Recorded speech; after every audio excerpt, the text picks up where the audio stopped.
the 9 themes of enlightenment.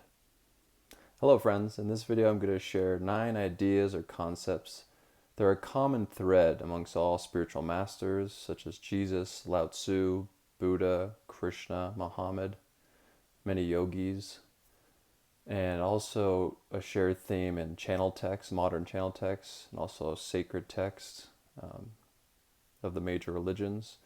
These 9 are the 9 that show up the most again and again. And after I share each one, I'm going to share some of the quotes from these sources.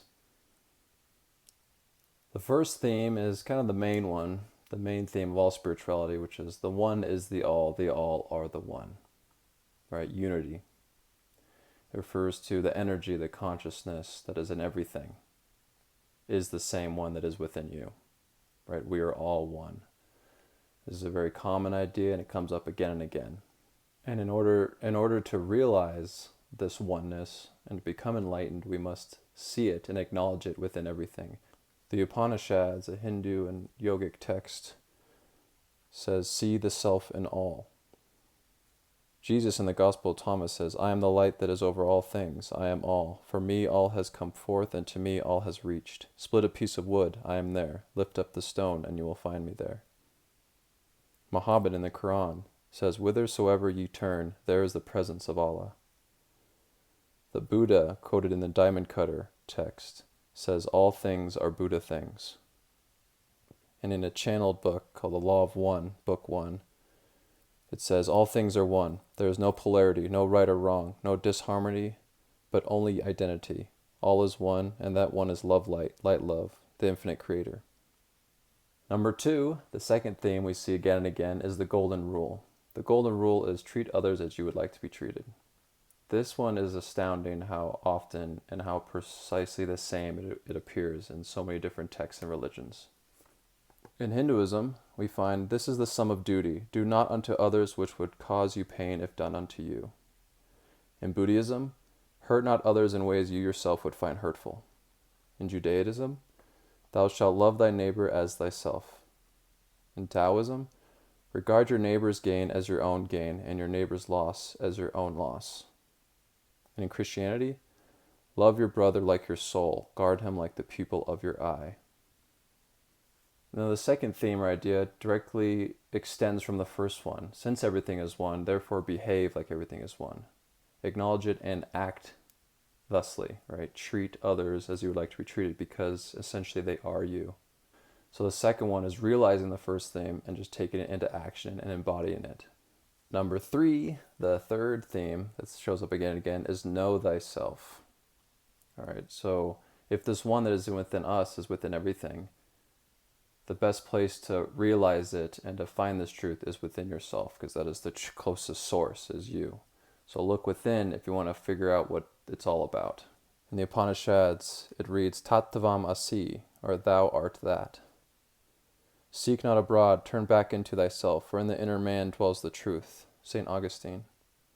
Jesus in the Gospel of Thomas says, one who knows everything but lacks in oneself lacks in everything. Tao Te Ching, Lao Tzu, says, the further out one goes, the lesser one's knowledge becomes. Therefore the man of calling does not need to go, and yet he knows everything. Confucius says, what the undeveloped man seeks is outside. What the advanced man seeks is within himself. Number 4, this fourth theme, that this common thread, emphasizes the heart, the importance of the heart. That creator, the source, spirit, whatever you want to call it, is within the heart. And this also relates just to the previous one. Know thyself. How do we know ourselves? We look within our heart. Cheng Wei Ming, a Tai Chi master, once said, if one is to have enlightenment, one must treasure it up from the heart. Krishna in the Bhagavad Gita says, I am in everyone's heart as the super soul. Jesus in Matthew says, for where your treasure is, there your heart will be also. The fifth idea or theme that appears again and again is to become like a child. If you want to reach enlightenment, be like a child. And this refers to living in the moment spontaneously, right? Not worrying about the future or dwelling on the past. But it also refers to giving up your sense of control and putting trust in a higher power. Just like a child fully trusts their parent that they will be provided for, that they'll be taken care of, and they have this freedom. And that's what it refers to of becoming like a child. It's trusting this source, trusting this energy that is you, that is also within everything to take care of you, and to be able to receive that guidance.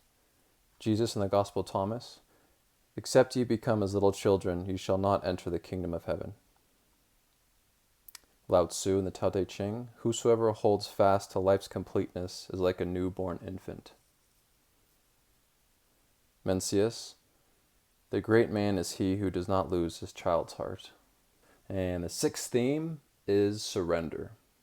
This is a very popular one that I've seen a lot show up again and again in all different texts and masters. Surrender.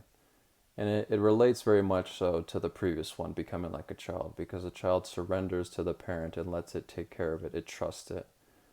And that also means it's a death of the ego. It's letting go of our limited beliefs, our preconceived notions, letting go of our control that we think we have, and basically dying, letting the ego die, so that we may receive a grander sense of self, so that we may open up and be receptive to truth, instead of imposing our own paradigm and ideas upon things. So surrender, let it go, and the truth will already be there. And in the Course in Miracles, a channeled text, as release, so will you be released. Forget this not, or love will be unable to find and comfort you. Surrender unto him utterly. By his grace you will attain transcendental peace and the supreme and eternal abode. That is Krishna in the Bhagavad Gita. And from Emmanuel's book, a channeled text, the final lesson for each soul is the total surrender to the will of God manifested in your own heart. Number 7 is silence. Or in other words, words cannot describe the truth. Words fall short of being able to describe our true state of being, of enlightenment.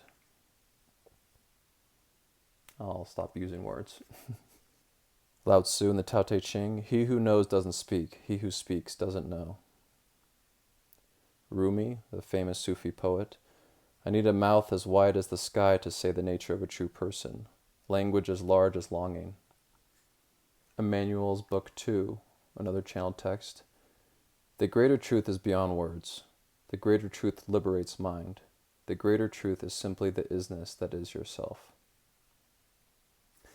And number 8 is another theme that shows up again and again, is that reality is a dream. Or in other words, it's also known as the law of attraction, or that you create your reality.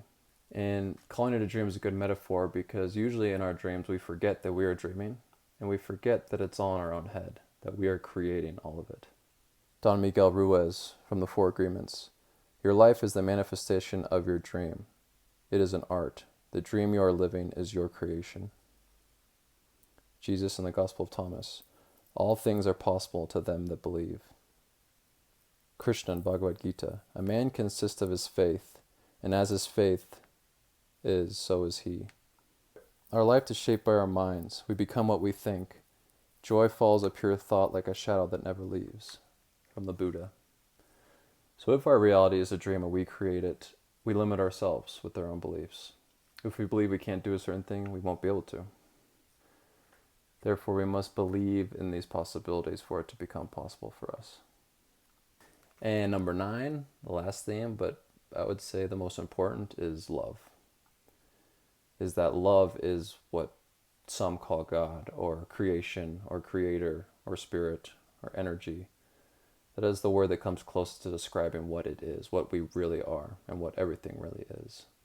And in order to realize it, or become our true selves, we must fall into the current of love and express love, become a channel of love. Krishna, in the Bhagavad Gita, the Supreme Lord who pervades all existence, the true self of all creatures, may be realized through undivided love. He that loveth not, knoweth not God, for God is love. Jesus. Love is all that exists. Love is the universal communication. It is the energy that has created the universe and is keeping it going. God is Love, Emmanuel's book.